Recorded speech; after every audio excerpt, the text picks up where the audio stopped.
Take a slow breath in. Let it fill your ribs like a lantern being lit. Hold for a moment. Now breathe out long and gentle, as if you were fog leaving a lake before sunrise. Again. In soft as pine needles. Out, softer still. Let the day step back. Let the little worries loosen their laces and sit on the porch. They can wait there.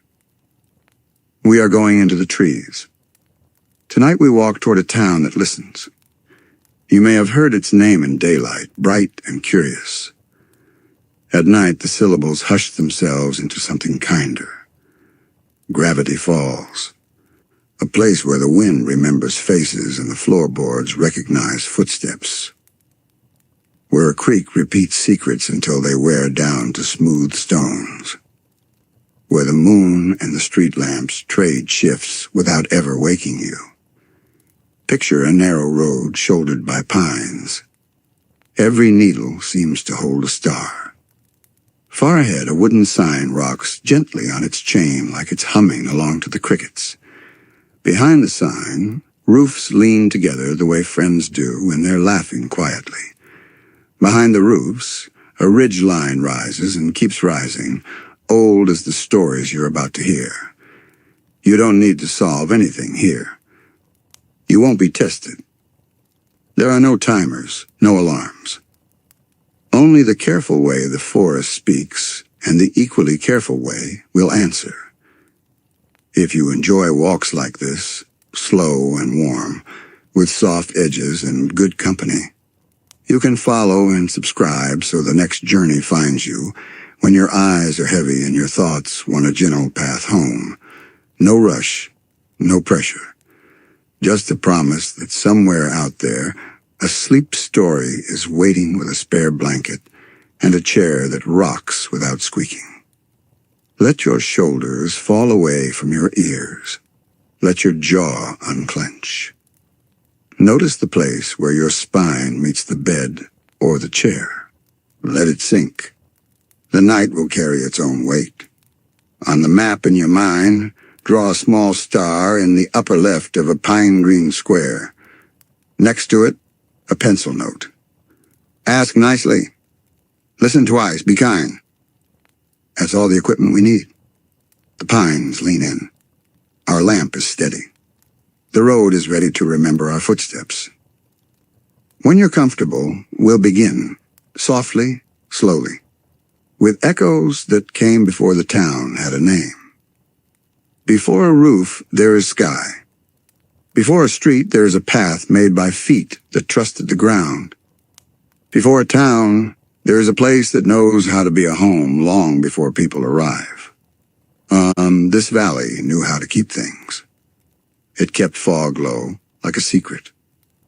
It kept birdsong late, like a lullaby sung past bedtime. It kept stones warm by the sun, even after clouds gathered for a meeting. Travelers came by, ones and twos, following deer tracks that braided into creeks. They found clear water and the kind of shade that makes no demands. A tent here. 2 tents there. Firelight slipped between trunks and stitched camps together with orange thread. The first oddities were polite. A compass that tipped its hat and spun a half circle near certain mossy stones. A pocket watch that ran a bit fast only when the waterfall was speaking in its louder voice.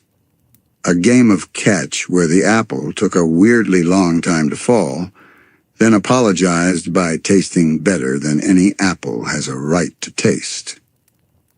They were not warnings. They were invitations, phrased in a language the valley trusted. Curiosity with good manners. On a midsummer night, a small group of wanderers sat by the biggest cedar and told each other what they had noticed. One person had seen fireflies spelling out pairs of letters. Another had seen frost on ferns at noon. A third had found a ring of mushrooms that grew in the shape of a question mark. They laughed, not to dismiss, but to make space. Laughter can be a porch you sit on together. If you pressed your ear to the ground in that early time, you might have heard a steady hum, like a hive that had learned patience. Not menace, not machinery, just the sound of the place being thoroughly itself. A map was sketched on a wooden crate lid. A ridge here, a creek there, a waterfall with a note. Odd pull? Someone wrote falls in a careful hand, then added, gravity above it, as if asking the water for its name. The valley shrugged. The name stuck anyway. The forest watched people watch it. When people made noise, the forest gave them wind to carry it. When people were quiet, the forest moved closer, as if a story wanted to be told, but only in a whisper. Seasons took turns generously. In autumn, the leaves practiced a slow parade down the hill, and the creek applauded. In winter, snow pulled a quilt over everything and left a cup of stars on the sill. Spring unbuttoned the earth with small green thumbs. Summer spent all day making the shadows smell like vanilla and warm books. Sometimes, a person would try a big experiment. They would bring metal rods, measuring tapes, and the idea that a mystery will surrender if confronted by enough numbers. The valley liked numbers. It also liked jokes. So it gave the numbers polite answers with tiny smudges in the corners, just enough to keep the experimenter honest and the mystery intact. At noon, the ravens discussed current events from 3 different trees. At dusk, the crickets tuned their tiny violins without hurry. At midnight, the owls punctuated the darkness like commas that reminded the night to breathe. A story always lives in the overlap between what a place is and what people become when they live there. This place was generous. It made people gentle without telling them that's what it was doing. One evening, a lantern swung from a branch and lit itself. No one was alarmed. They simply brought the lantern into camp, thanked the branch, and read quiet stories until the oil, if there was oil, finished its thought. A child found a stone that rang when tapped with a stick, but only on odd-numbered days. When asked why, the child said, "It likes surprises." Everyone agreed this was as good an answer as any. By the time the first permanent roofs appeared, the land had already laid out its table. Clear water, respectful wind, generous shadows, and a sense that, if you asked politely, you might be shown one more wonderful thing before bed. It would be easy to say that the town began with lumber and laws. But really it began with listening. People put their hands on the trunks of trees and said, "We will be careful." The trees, who have heard many promises, believed this one enough to creak in a helpful way when storms were near. In the long stretch before names, the valley tried on its role as host and found it fit. If you stand in that clearing in your mind now, fire embers gloving the darkness, coffee tin keeping secrets warm, and breathe in, you might smell a future cooling on the windowsill. You might hear laughter practicing its echo. You might feel the ground learning how to hold town. Let your breath follow the creek's curve. Let your eyelids grow heavy the way pines grow needles, evenly, without fuss. The first roofs are close. The first bell will soon decide how often to ring. The first letters will be written to people further down the road saying, "Come, it's different here, and we like it that way." When people decide to stay, they invent rituals to keep their courage well fed. In this valley, those rituals were humble and sturdy. A sawmill rose beside the creek, built with boards that still smelled forest deep. It sang its working song. Whine, clack, pause, breathe, and the whole town fell into that rhythm like a heartbeat finding its partner. A schoolhouse followed, paint chipped by wind that remembered older names. The chalk squeaked dates and vocabulary, yes, but also drew maps of the sky the students saw on their walks to class. Lessons paused whenever crows announced news from the ridge. Even math likes to lean against the window and look at winter coming. A general store stocked nails, flour, thread, and a shelf of odd finds labeled with an honesty that felt like friendship. Things we can't explain yet. A glass jar held a coin too warm at the edges, a compass that circled like a confused dancer near the door, and a pair of spectacles that made distant hills look a little closer than distance usually allows. People bought nails and flour and came back next day to ask the spectacles how the hills were doing. Festivals grew themselves like pumpkins, big and round by the time the first cold bit the air. Tables were laid with pies that steamed out cinnamon and confident kindness. A small band sawed fiddles into laughter. At some point, lanterns were hung, and the wind moved them gently so the shadows could waltz as well. The first mayor was elected because she knew where to put chairs so everyone could see and be seen. She wrote laws as if they were recipes, clear, tested, with room for extra spices if a neighbor arrived at the door holding something delicious. Her office had a fern that never asked for anything more than a kind word and a little water. The fern thrived. So did the town. There were oddities, of course, and they quickly became traditions. The bell in the square sometimes rang 13 times for weddings. Because love isn't tidy, the bell seemed to say. A postman with soft footsteps delivered letters that occasionally arrived before they were sent. The town learned to accept certain paradoxes in exchange for birthday cards, never being late. The library kept a drawer labeled Lost Found Memories. Inside were ink-stained handkerchiefs and buttons and 2 full sentences. He didn't mean it. You were brave. One family settled near the waterfall and claimed, with the careful smile of people who trust what they've learned, that the air there sometimes felt thicker, like syrup at the moment before it becomes candy. They built a porch that faced the falls and told bedtime stories that included pauses for the water to add commentary. Their children grew up fluent in torrents. Another family ran the diner. Their pancakes had personality, and their coffee had opinions. On the wall near the counter hung a chalkboard that changed messages whenever someone needed to read a particular sentence. Things like, "You'll be okay, sooner than you expect. Ask for help, it's not a receipt, it's a bridge." And once, mysteriously, "Don't lend the hammer to Walter today."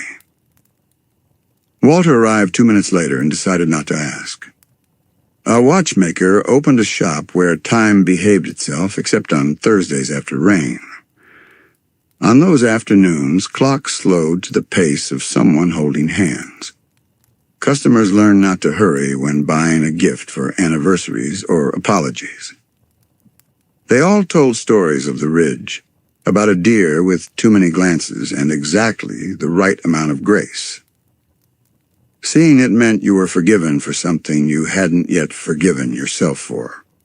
Whether that was true didn't matter. Acting as if it were true did good work. Simple rules gathered on doorframes like lint. Take your boots off. Leave a note if you borrowed the ladder. Never whistle after midnight at the quarry unless you want to be whistled back at in a key that makes your shoulder blades itch.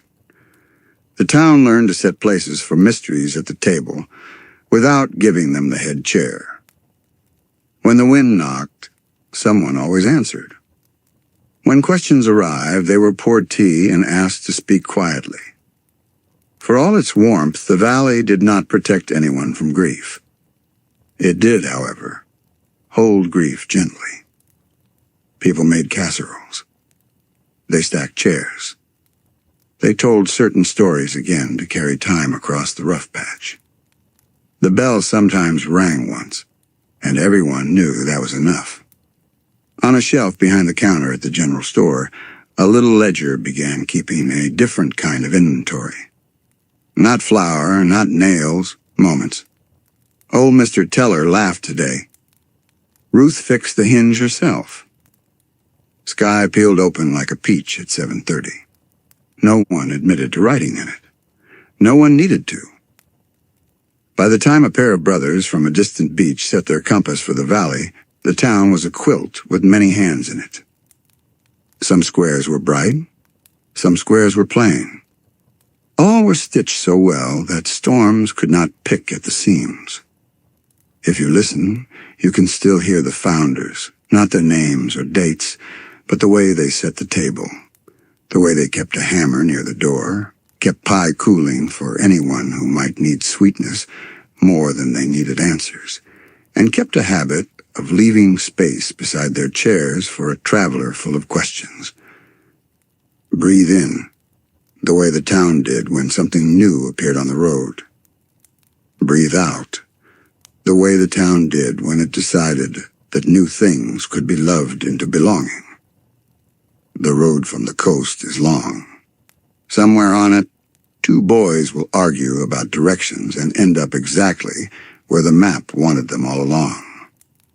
On a gray morning by the ocean, gulls stitched the sky with their noisy thread while two boys from Glass Shard Beach made promises they did not yet know how to keep. One Stanford counted stars by day and equations by night. 6 fingers, 10,000 questions. One compass, with the needle bent toward wonder. He tucked paper into his pockets the way other people carry snacks. In the margins of his notebooks lived diagrams that felt like doors waiting for their hinges. The other, Stanley, collected jobs and adventures and rescue plans. He could fix a motor with 3 wrong parts and a grin, sell you a broom by sweeping the sand in front of your feet until you wanted to try and talk his way out of trouble, even as he was stepping into the next bit.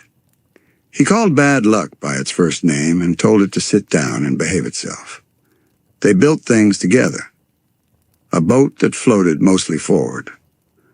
A clubhouse that believed in gravity only when adults were watching. Machines that had the right ideas and the wrong bolts, then the right bolts and the wrong patience, then finally a kind of success that smelled like oil and victory sandwiches. Their love for each other did not prevent arguments. It just made arguments part of the furniture, sturdy, scuffed, and useful. They could disagree at breakfast and still share the last cookie at dusk without needing to calculate who deserved it. As they grew, the world expanded in all the necessary and uncomfortable ways. Doors opened onto rooms they hadn't expected. Some closed behind them with a final click that took years to interpret. A plan drawn in pencil learned that rain has opinions. Stanford started following rumors that tasted like electricity. A map with a smudge. A field where compasses hiccuped. A valley whose waterfall bent conversations toward silence when anyone tried to define down. He listened to the rumors the way you listen to a shell, head tilted, heart sure it can hear the whole ocean. Every whisper pointed inland, toward pines that were better at keeping secrets than any library. Stanley, meanwhile, spoke to the world in plain language. How can I help? What can I learn? What can I sell you that you'll thank me for buying from me instead of someone less fun? He stood on 1,000 sidewalks and made 1,000 acquaintances. He believed in luck as a thing you can coach into good behavior by treating it as if it already likes you. One morning, Stanford packed his notebooks, his compass, and a sober kind of hope. He hugged his brother the way you hug someone you plan to tell every detail to by letter. He set out. The road stitched hills to hills. He slept where the ground didn't mind. He asked the sky for directions, and the sky answered with shadows that pointed like fingers. When he reached the valley, it recognized him in the way old places recognize people who will ask careful questions and write careful notes. The creek slowed near his boots, as if not to splash his paper. The wind turned pages without being told which page to find. He rented a narrow place with soft stairs and a kitchen that made coffee taste like decisions you don't regret. He pinned a map to the wall. He strung red thread from ledger pins until the wall looked like a cat had been teaching algebra. He made lists. Observe before concluding. Bring extra pencils. Learn when the coyotes sing. Do not assume friendly equals safe. Do not assume strange equals dangerous. Talk to people. He did talk to people. The diner taught him to accept second helpings without turning it into a thesis. The librarian asked him to please keep a soft voice in the history section because the books needed their naps. The postman nodded and handed him a letter that seemed to be for him, even though no one knew his name yet. He opened it. Inside was a blank page that smelled like pine sap in the future. His notes filled ordinary notebooks too quickly. Rain buckled the paper. Pencils dug letters into the page so deeply the next 3 sheets wore the ghost of his worry. So he bound sturdier books, thick paper, covers that could stand being set down on a stump in a hurry, spines that could survive being opened with cold fingers. He didn't call them journals in a grand way. He called them a better way to remember the truth kindly. He numbered them carefully as if to remind himself that order is a kind of promise. 1, 2, 3. Not because one was more important than another, but because sometimes the brain needs a track to keep the train from rushing into the woods. He drew. He drew the way a person hums when they don't know there's a song in the room. Tracks, forward, backwards, The leaf with a seam of frost. The mushroom ring that refused to complete its circle. The waterfall and that peculiar pull that made his handwriting lean. He wrote rules for himself in tidy lines. Sleep before conclusions. Eat before decisions. If an idea arrives already flattered by its own cleverness, let it wait outside. If a voice in a dream offers clarity, ask the price twice. He was not lonely. He was occupied the way a garden is occupied, by growth and the sense that something worth waiting for will appear if you keep your hands gentle and your boots muddy. Meanwhile, Stanley was learning a different atlas, how people crease when they're tired, where jokes land soft. Which towns need a mechanic with a good heart? Which towns need a salesman with a sharper one? Which doors open better if you stand back and grin? He sent letters, sometimes late, almost always full of good intentions. Bro, you wouldn't believe this sandwich. Also, are you eating? Also, there's this thing called a gravity waterfall. And, bro, I found a wrench that feels like destiny. Also, you should name a star something ridiculous. Also, are raccoons supposed to wave?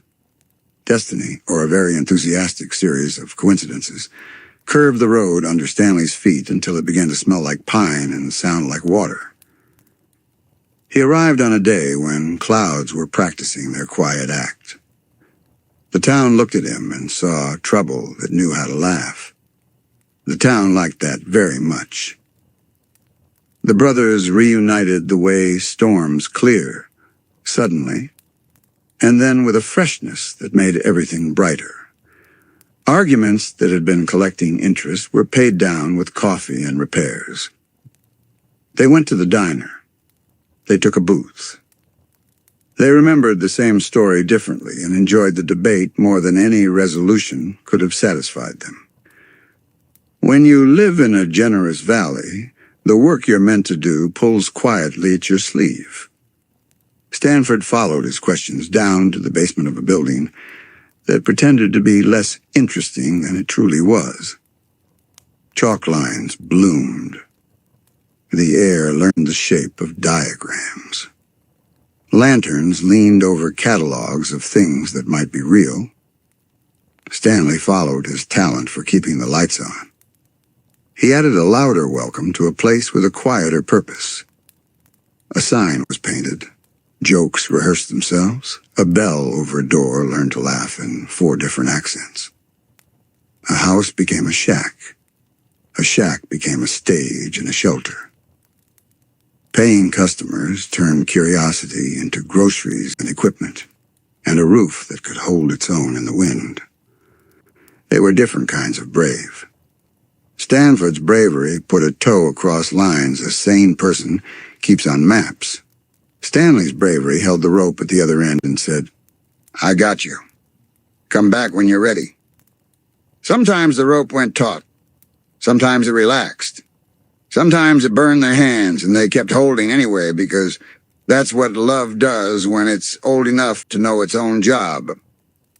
People in town learned their rhythms. The brothers learned the towns.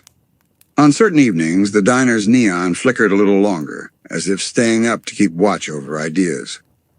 On certain mornings, the shack opened early to let the kind of tourist in who needs a joke more than a souvenir. Between those hours, a basement hummed, and a cash register chimed, and the whole place felt like a seesaw kept perfectly level by 2 very different people giving each other exactly enough trust. If you lean your head back now and breathe the way the Pines brothers once did at the end of long days, deep in, long out, you can feel the balance they built. Knowledge anchored to kindness. Curiosity tethered to care. Questions sharpened and then sheathed. A home that could hide a laboratory without ever forgetting how to be a kitchen. Soon enough, the valley will call out 2 more pines with backpacks and questions and sweaters that glow like good moods. But for tonight, let the brothers settle in.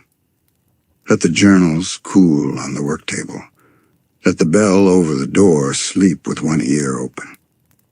Close your eyes if you'd like. The road is safe. The chairs remember you. The pines are counting your breaths one by one as if every exhale were a small, satisfied nod. When you're ready, we'll open the next page together. The first thing the new books learned was the sound of a pencil asking permission. A slow tap, a careful line, a pause that meant, is this fair to write in ink? Or should we give the truth one more chance to breathe?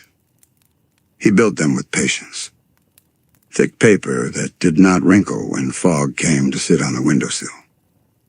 Covers that could survive being set down on a stump when leaves started whispering all at once. Threaded spines that would not complain when opened at odd hours by hands that had been running. The notebooks that came before had done their best. They bulged with sketches and lists and the kind of thoughts that arrive while you are stirring soup. They were brave in the rain and stoic in the heat. But the work had outgrown their kindness. It needed books that could be asked to remember more than a person can carry in their head and still be gentle at breakfast. He numbered them calmly. 1, 2, 3. Not to rank them, but to keep his future self from getting lost if he had to hurry. On the first page of each, in small, neat letters, he wrote a quiet promise. I will write what I saw before I write what I think. I will write what I felt only when it helps someone else stay safe. On early pages, the ink behaves itself. Entry titles sit straight. Drawings keep to their margins. Warnings are firm but not afraid. Subject gnome clusters. Observation, small, sociable, theatrical. Advice to self, never accept a moving gift. A sketch of hats. A footnote about pies. Soon the pages begin to learn the weather. Here is a coffee ring like a small moon. Here is a thumbprint of sap that never grew tired enough to fade. Here is a line that runs thicker where the pen hesitated, because the sound behind the door did not belong to the wind. Between the neat entries, other habits grew. Simple ciphers along the footer, the way some people decorate a page with flowers. Not to exclude, but to slow the reader down. A reader who has time to solve a code has time to read a warning twice. He tacked rules to the inside cover. Sleep before conclusions. Eat before decisions. If flattery walks in dressed as clarity, offer it a chair on the porch and close the door. Do not promise your name. Do not lend your fear a megaphone. Carry 2 pencils, pens freeze. Downstairs, the house learned how to hold a laboratory without forgetting that it was a home. The basement had always been polite, cool in summer, warmer than it looked in winter. Now it gathered chalk on its walls and cables along its rafters. Lanterns hung from hooks like low moons. A bench took on the important scratches of good work. He worked like a careful storm.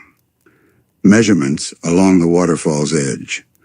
Maps of places where the air pulled differently. A diagram of resonance that looked like a flower and a warning at the same time. He labeled switches with honesty. On, off, don't.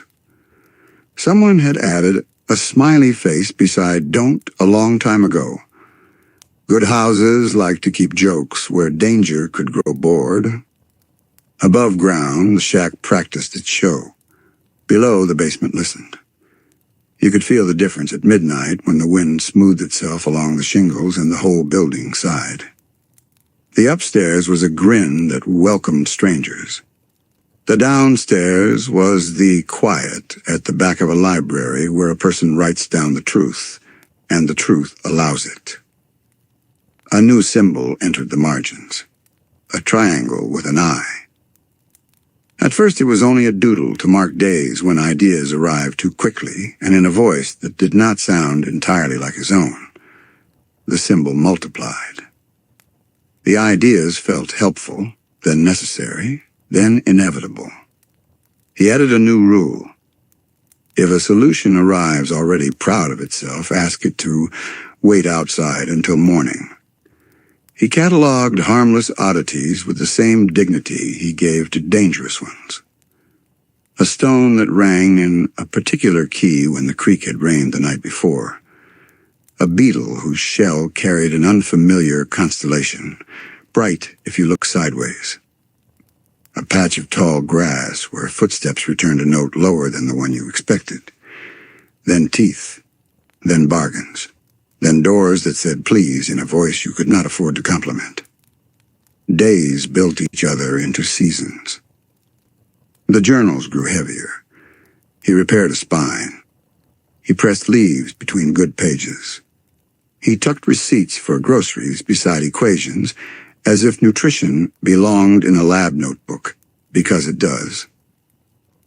Sometimes he apologized to trees when he chalked their bark to track a pattern. Sometimes he left an apple slice on an old stump in case kindness could be counted.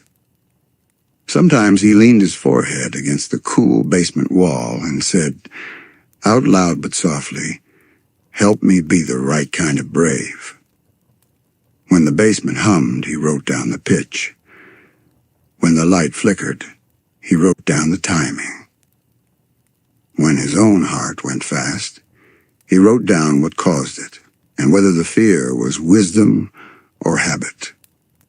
He hid the volumes in separate places. One under a loose board that had learned not to squeak. One in the attic inside a sweater that remembered a salty wind. One behind a row of books titled so sensibly that no one borrowed them without meaning to. He wrote for a reader he might never meet. He signed not with his name, but with the practiced curve of his caution. The books did not know who would open them next. They knew only that a light had been placed where travelers might find it, on a night when the world tilted and good advice needed to be easy to reach.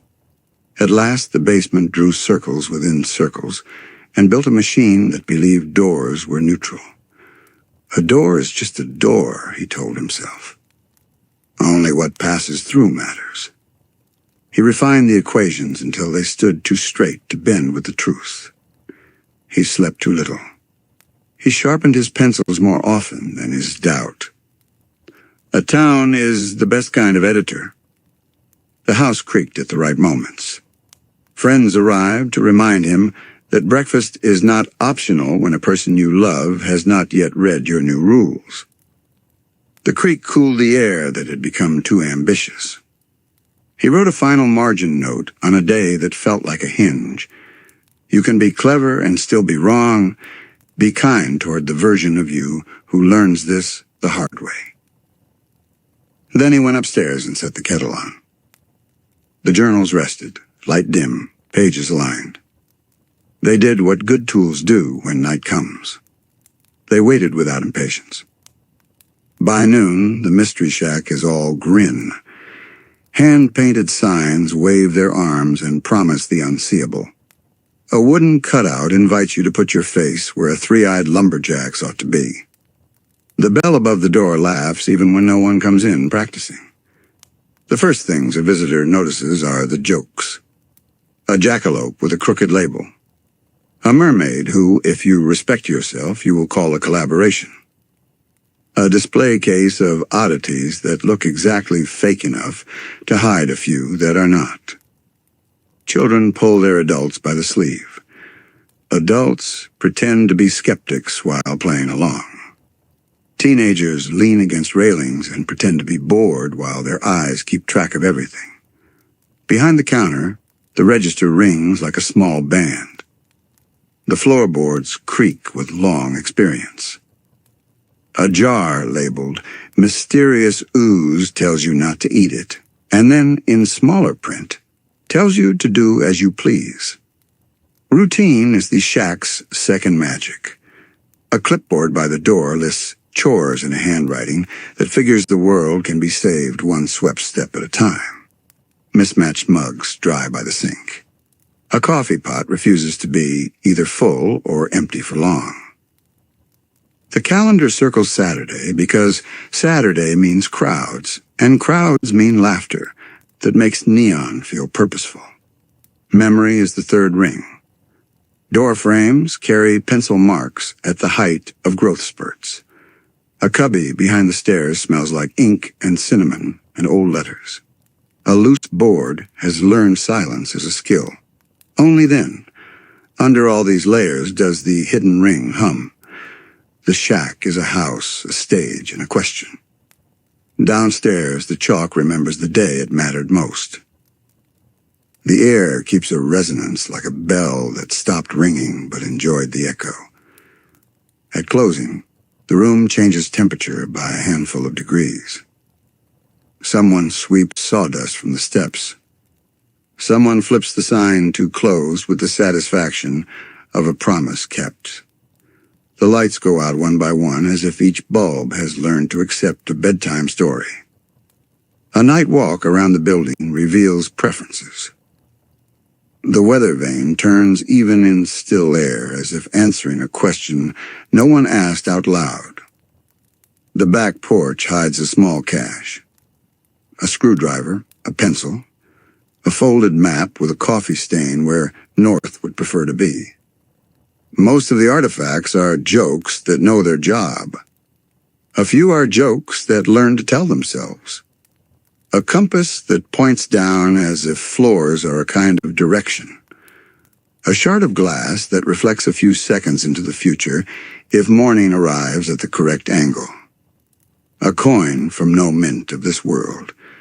Its edges feel warm the way kindness does. People who work here are part of the building's intelligence. A handyman who can fix a mood faster than a hinge.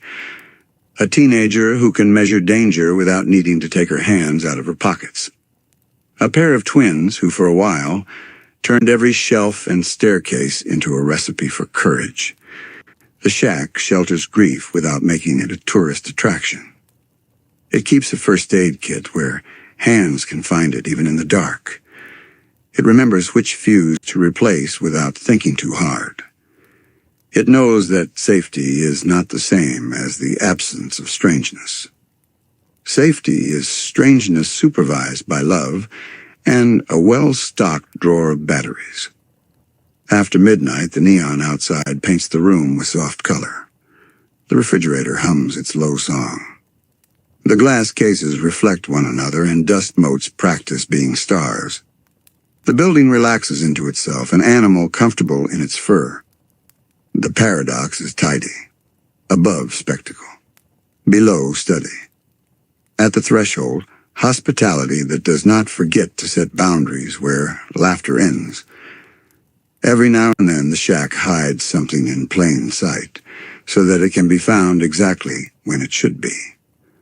A drawer sticks only for the person who needs what is behind it. A doormat refuses to lift unless the situation calls for a map taped underneath. A bell rings in a tone that means, tell the truth now. This is one of those moments. The shack is not perfect. It leaks. It tells small lies for sport. It creaks so loudly that secrets must decide if they prefer to be told. But it keeps the promises a home should keep. It opens, it warms, it notices who came in quiet, and leaves them quieter in a kinder way. If buildings have souls, this one lives in the handshake between the cash register and the locked drawer under the stairs. It knows how to be both silly and serious, and when to change hats. It knows how to feed people pancakes after fear, and how to hide the real knife where only the right hands will ever find it. Morning comes. The sign flips. The bell laughs. The day begins again, pretending to be ordinary while the basement hums a memory under the floorboards like a lullaby only the house can hear. Not every rustle is a warning. In Gravity Falls, many rustles are neighbors preparing dinner. Start by sitting on a stump and practicing polite disinterest. The gnomes are more likely to parade if they think you do not care. Conical hats bob. Tiny shovels resting on smaller shoulders. A pastry held aloft as if the moon were judging. They are harmless unless you mistake manners for consent. Accept a gift only after you have asked what the gift expects in return. Compliment a beard, yes, but do not accept marriage proposals that arrive with confetti. The multi-bear lives where the ferns grow higher than your waist, and the air smells like mint and rain. It sings badly and earnestly, which are two good qualities to find in a large neighbor. If you meet it, do not run. Running teaches it the wrong idea about you. Offer a rhyme instead. It respects poetry even when it cannot write it. Somewhere between bramble and creek, a shapeshifter naps against a root. It is curious first and dangerous only when the world convinces it that danger is the language everyone agrees to speak. If it startles you, it will try to become a bush. Try to startle less. Leave an apple. Next time you pass, there may be a small arrangement of pebbles that look suspiciously like gratitude. The footbridge holds lights in summer that are not reflections. They hover like small, intelligent mistakes. Watch long enough and they will spell something. The sentence begins in one language, changes to another, then winks at you in a third. Hum a lullaby from your childhood. They will gather, warmer than they look. A candy thing once learned to pass as a person. Its politeness was impeccable, which was the problem. A lesson followed. Never invite what you do not know. Never insult what you cannot defeat. Never eat anything that smiles back at you while you are chewing. On the ridge stand trees that lean together like conspirators. Between them, the deer with too many glances moves like a rumor you want to believe. To see it is lucky in the way forgiveness is lucky. Whether it is a sign or simply a deer is not a choice the town insists you make. The quarry echoes as quarries do. Sometimes the echo returns improved. Whistle once and the sound comes back carrying harmonies, the air invented while you were blinking. If your shoulder blades itch, whistle in a different key. There are spirits who prefer fluorescence to moonlight. Convenience stores shelter them kindly. They enjoy the hum of refrigerators and the predictability of aisles. They will rearrange the gum for you if you sigh and ask the air for help finding wintergreen. An old arcade cabinet at the edge of town still offers an invitation if you climb too high on the leaderboard. If you accept, you will be gone for the length of an afternoon and return smelling faintly of ozone and victory. You will sleep well and dream in squares. Not all creatures walk. Some are rules that grew personalities. A wind that never turns right at the crossroads. Fog that respects fences. A patch of grass that reminds you of the person you meant to become and waits without judgment while you try again. Etiquette helps. Offer your name only once. If it is asked for again, smile and talk about the weather. If you are asked what you love, change the subject to pancakes. Say please to the forest and thank you to the creek. Most neighbors are as afraid of you as you are of them. Perhaps more because you have thumbs. They notice how you step off the trail to let them pass. They notice whether your laughter carries teeth or tea.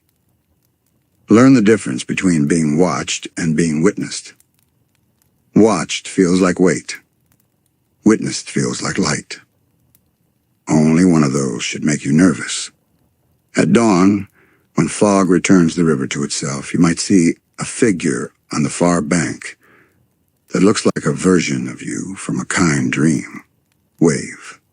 Do not cross. Some distances are a kind of friendship. They keep wonder close without breaking it. If you choose to sleep now, the creatures will keep their appointments without you. They prefer when people rest. It gives the woods more room to be polite. Every map keeps its legend in a corner. In this town, one symbol learned to stand up and bow. A triangle with an eye. A bow tie where a neck should be. A grin that looked like a paper cut pretending not to hurt. It begins, as many mistakes begin, with a wish for clarity from a mind that has been brave for a very long time. Imagine staring at a problem until the edges fuzz. Imagine a voice in that blur saying, "With welcome precision, allow me." The answers arrive polished. They flatter your intelligence by agreeing with it. They fit your longing exactly, as if your hope had been measured for suit. He appears in dreams because dreams open doors without checking names.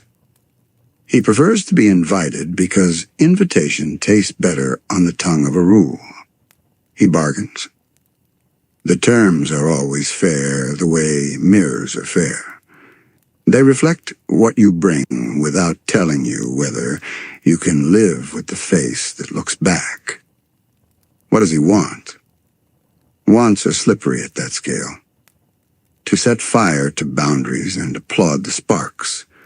To try every game at once and flip the board when boredom arrives. To be seen being clever. Knowing this will not keep you safe. It might help you keep yourself for longer. He looks for minds that are almost satisfied. He compliments in a register that feels like safety. He laughs with you about old fears, then introduces newer ones with a showman's timing. He loves loopholes like fish love water. He can walk through a door you did not know counted as yes. He frames choices so that both are unkind and both look noble. He offers brightness that feels like a cliff, arms wide, eyes streaming, chest empty of doubt. That brightness is theft. It steals your ordinariness and calls the absence purity.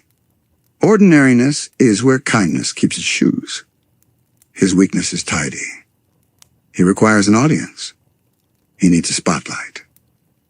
He will talk long enough for you to tie your shoelaces if you keep nodding and making interested noises at the right moments.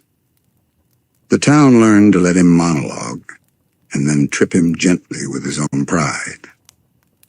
It learned to write counterspells that sounded like applause. It learned that laughter can be a lock when you point it in the right direction. If you must talk, place bells on your dreams. Do not agree while flattered. Do not sign while afraid. Ask for time. Sleep, eat, ask again.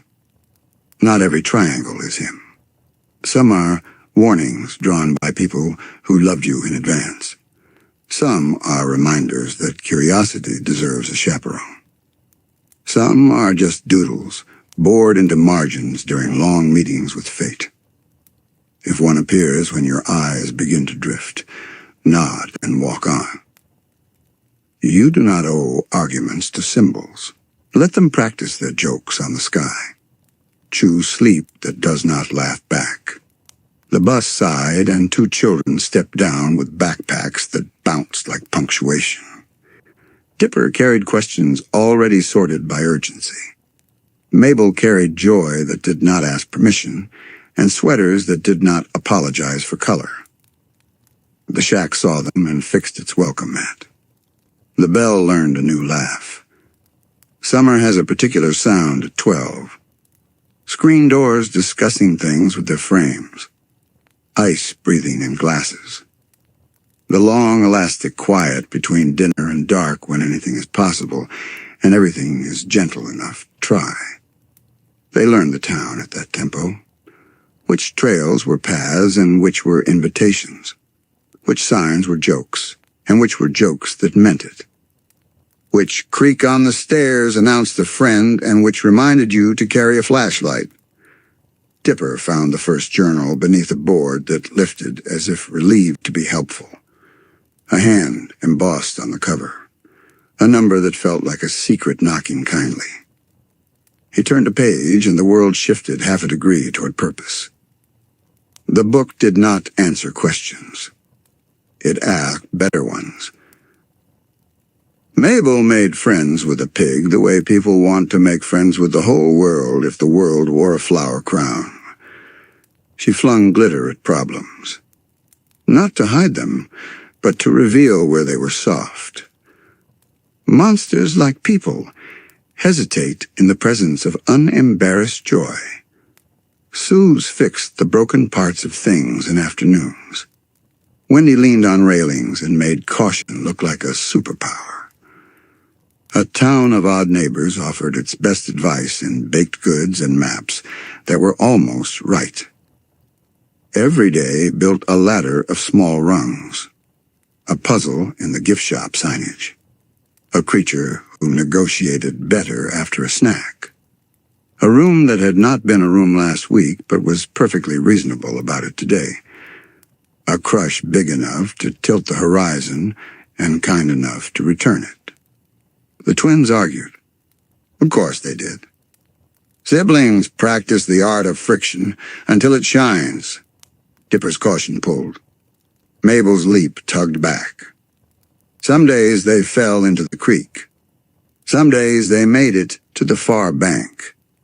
Some days they found stepping stones neither had seen because winning had been in the way of looking. They learned each other's instincts without surrendering their own. They learned that trust can be a rope and a bridge at once. They learned that love is a plan even when it looks like chaos in a sweater. The journal taught patience by refusing to be finished. Notes became habits. Habits became rituals. They left offerings for the woods. They apologized to trees when chalk marked their bark. They carried 2 pencils. There were rooftop nights when constellations would not hold still. Windows of morning where pancakes were arranged with syrup smiles because someone believed food works better with jokes. Afternoons of running so hard that laughter outran breath and had to wait around the corner to be caught. Danger visited, as danger does. The town did not become less strange to be safe for children. It became more careful. Lanterns were kept full. Doors were taught to close softly, but certainly. Compasses were allowed to be wrong if that wrongness kept a kid close to home. Some days Mabel's optimism won a fight that was not supposed to have a referee. Some days Dipper's caution held the line where a laugh would have fallen through. They took turns being right and took turns yielding. The kind of balance summer teaches when it decides you have earned a memory you can keep for a long time. The pages filled. Margins learn new handwriting. Warnings were improved by the experience of two people who were excellent at discovering where instructions needed to be kinder. A secret about heroism revealed itself quietly. It feels like paying the exact price of an impossible thing because the receipt says due now.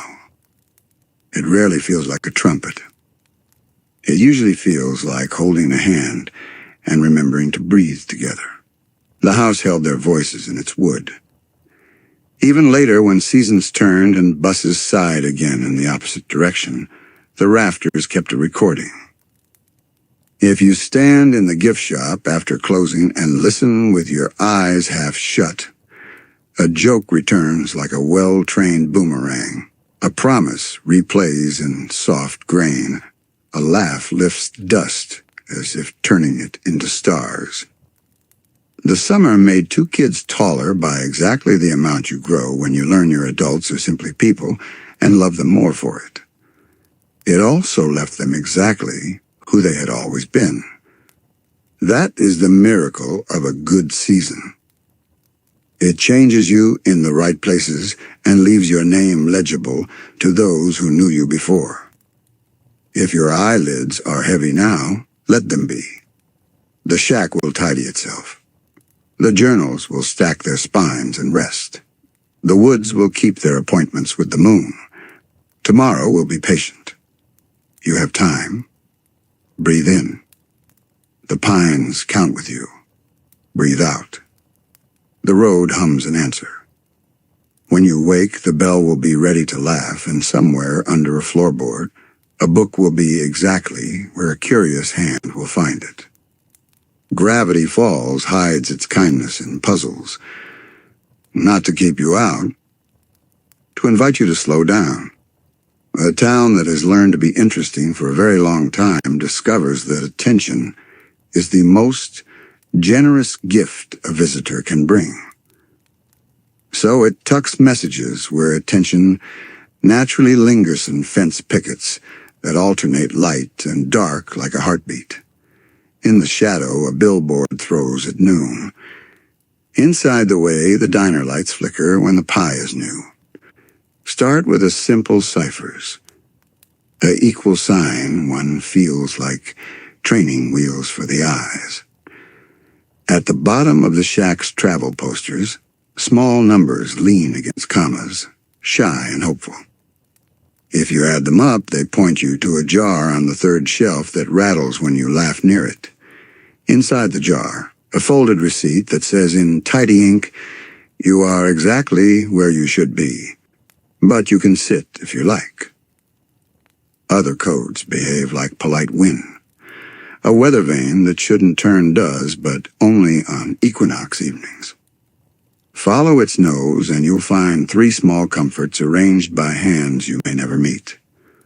A coin on a stump, warm at the edges. A bottle tree that sings in B-flat when the west wind clocks out and the north wind clocks in.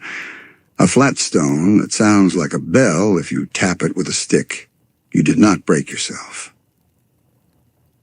The library hoards messages the way a grandmother hoards buttons, not out of greed, out of belief. Ask for the blue book, whatever that means today. You won't always receive a blue one. You will always receive the right one. Page 3 keeps a pressed leaf and a note in a dozen handwritings. You're doing better than you think. Someone added, "Keep going," long ago. Someone else added, "Rest first," more recently. Sometimes the code is a direction disguised as whimsy. 3 eyes carved into 3 trees, the lowest upside down. Don't. A wind chime of mismatched keys under a porch. We helped each other here. Lower your voice. A string of bottle caps along a fence. A child has declared a tiny kingdom. Knock on the air before crossing. The journals like to play, too. A cipher along a footer that puts a rhythm in your reading. A page number that skips, then remembers you're counting in base 6. A margin sketch that looks like a doodle until you stand at the far end of the room and realize the doodle is a map of this very far end of the room. There are messages no one authored, the ones the town leaks by existing. On odd Thursdays, the church bell rings 13 times, but only if you hear it from half a block away. A brick wall blushes at noon because it remembers a heated argument and prefers not to. The post office misdelivers a letter to a house that will be built one day. The person who lives there will be happy to find a birthday card already waiting. To decode Gravity Falls, assume playfulness. Warnings announce themselves in seasoned cold air that goes sudden, birds that have opinions and keep them, a friendly dog that refuses a trail. Everything else is a handshake from the town, palm warm, grip gentle. Come notice me, and I will make noticing worth your time. If your eyelids sink while you're counting fence posts, let them. The message won't mind waiting. Most of them were written by people who knew how to be patient because someone had been patient with them first. Not a crack. Not at first. A yawn. Afternoon forgot its manners and opened too wide. Color slipped in that had not been invited and yet did not feel like a stranger. Buildings remembered other careers. The water tower became a question mark, then a period, then decided storage was noble work and held still. The town knew a choice when it heard one. It stacked dishes where they would not fall. It checked the batteries without looking. It put on soup and kindness like coats and went outside to hold each other in the right places. Bill a rumor shaped like a triangle, a smile that didn't touch its eye, a bargain that arrived already complimenting your intelligence, tried every door at once and was delighted to find so many had bells. Spectacle is a language.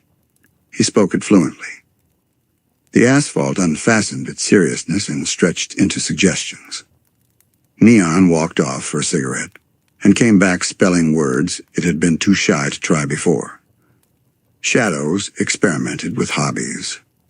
Call it a party, Bill suggested, and the sky practiced clapping.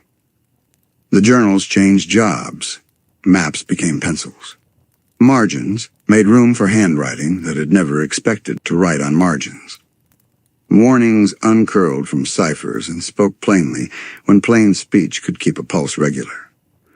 The shack learned where to stand to be a lighthouse.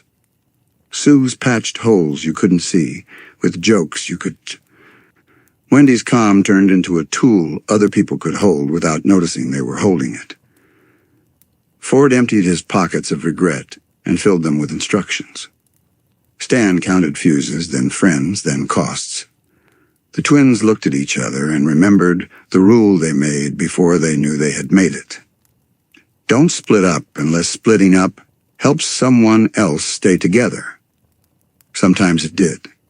Sometimes staying close did more. Bill loved the sound of his own voice more than he loved victory. The town let him talk. While he monologued, a plan grew like bread rising quietly in a warm kitchen. No one called it a plan out loud. Plans like to be named after they work. Heroes did not feel like heroes. They felt exact. They paid the price, the moments that it cost, and didn't haggle, because someone was waiting on the other side of the receipt. There was a cost. There always is when light is bent hard enough to make the world behave.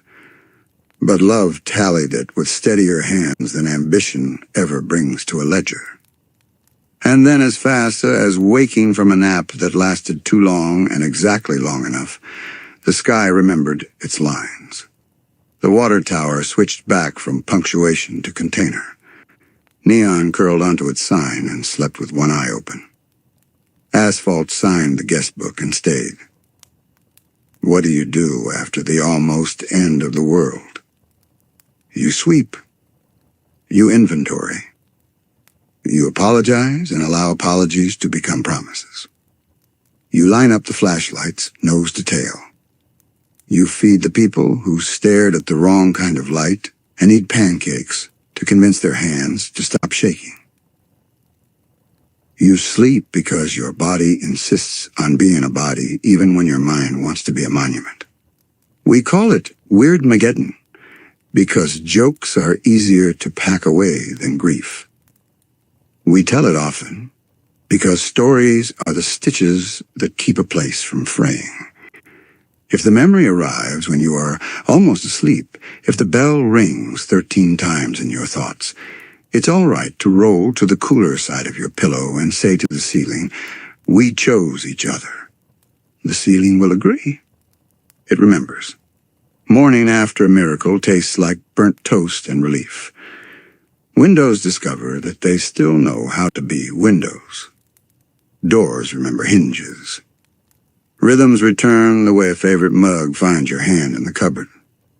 Stan and Ford talk less than they used to and say more. They work, because work is a dialect their hearts understand. A boat takes shape in the driveway, then on the river, then on water that is not on any map the post office sells. They stock it with canned peaches and a toolbox that rattles like confidence. They argue like people who know recovery is a series of tiny negotiations with the past. They laugh like men who have learned to count what stayed. Stan's memory comes back in islands. The town builds bridges. "Black coffee, 2 sugars, the diner says before he asks. "4th floor board from the left is quiet," the shack hints without words. "Here's the joke you always forget you tell," Seuss offers, and the punchline arrives on time. Ford turns down the volume on his cleverness until it harmonizes with repair. He writes smaller, sleeps more, and congratulates inelegant solutions that keep friends alive. He apologizes with actions that never say, "I told you so," even when the math would have allowed it. Seuss inherits a building, and with it, a task he has been rehearsing for since the day he figured out how to turn a room from uh-oh to okay, using duct tape and warmth. He hires local kids and teaches them where the mop goes and how to recognize a tourist who needs a laugh more than a map. He becomes the kind of boss whose title is a joke and whose kindness is not. Wendy remains the weather system you want to live under. She names every board by sound. She tucks a first aid kit where it will be found by hands that don't yet know they'll need it. She escorts newer kids into the woods and models the lazy alertness that makes safety look like a nap. Mabel goes home with color still pouring out of her sleeves.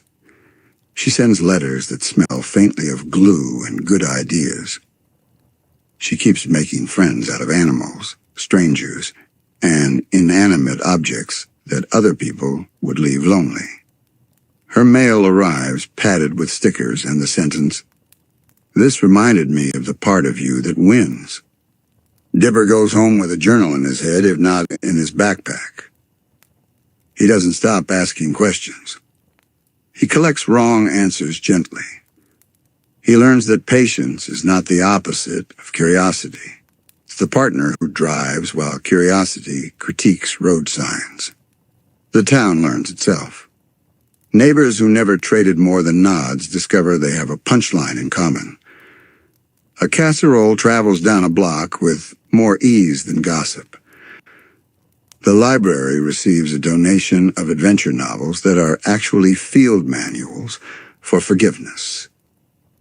Quiet miracles stack themselves where no one can trip on them. The quarry's echo returns accurate again, but with a smile you can only hear if you whistle backwards. A certain clearing finally exhales. The bottle tree picks up a new harmony for west winds. The water tower retires from punctuation entirely and feels good about it. Not everything heals. It doesn't have to. Some edges stay tender and teach the hands how to be careful. Some nights hang on a little too late and are given tea, not arguments. Summer ends because it must. For the same reason, a song resolves instead of standing forever on the second-to-last chord. The bus hisses.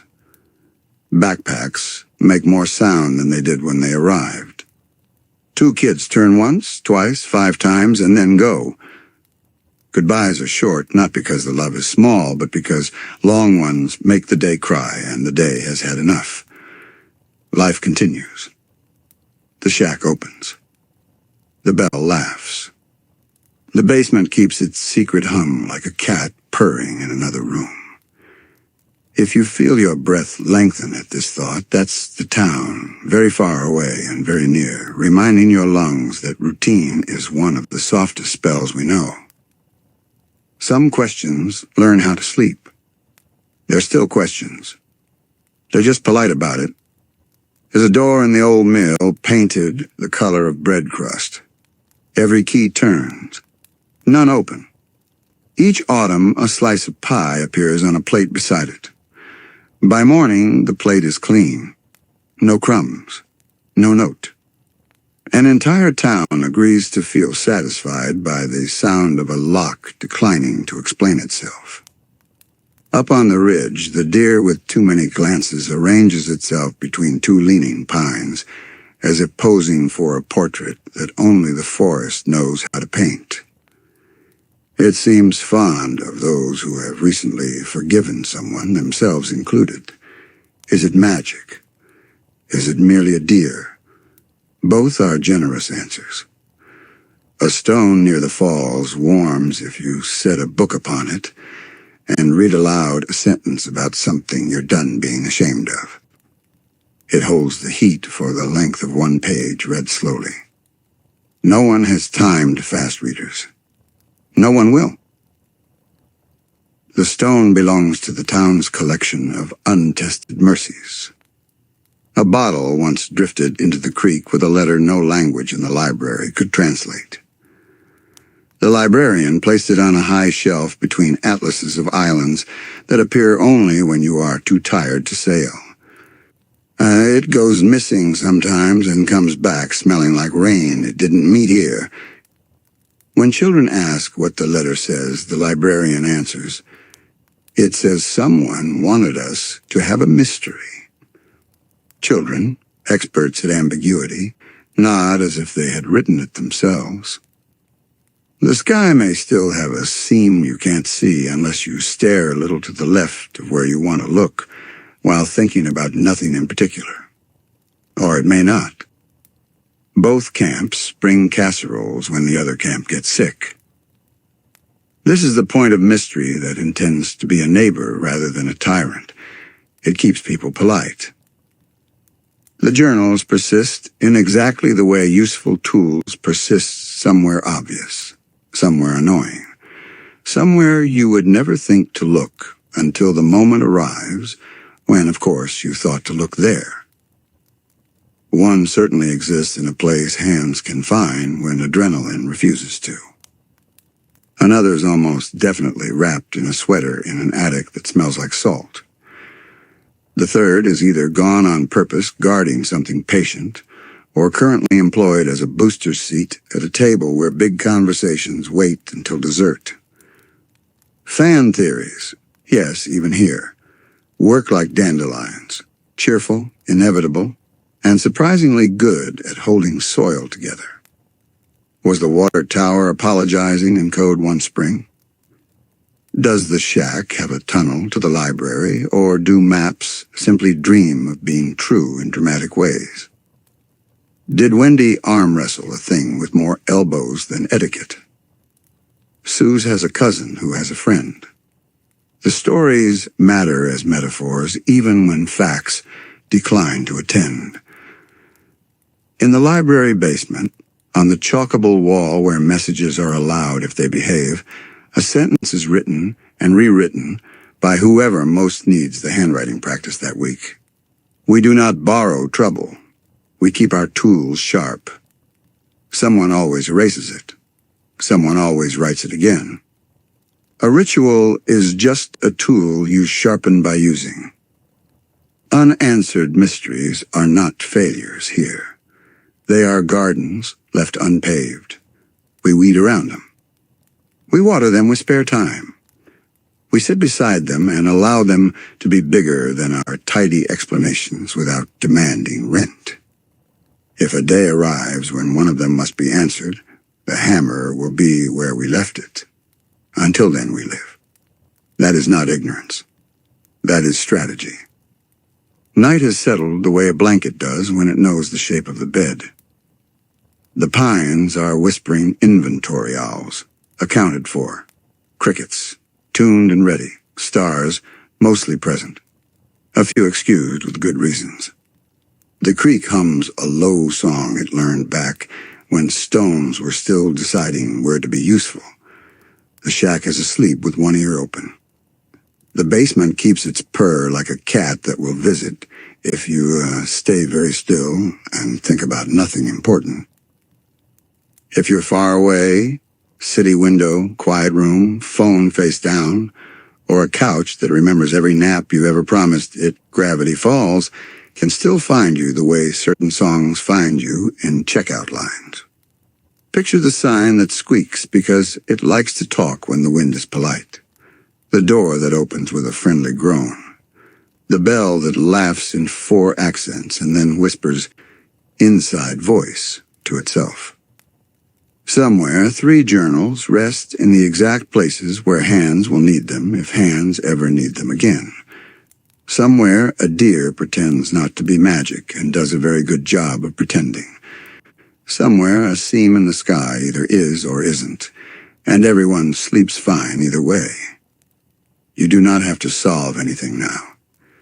You live in a world where kitchens become lighthouses when weather tries drama, where children fold instructions for bravery into sweater pockets, where love, clumsy, punctual, always underfunded, pays its bills and remembers jokes.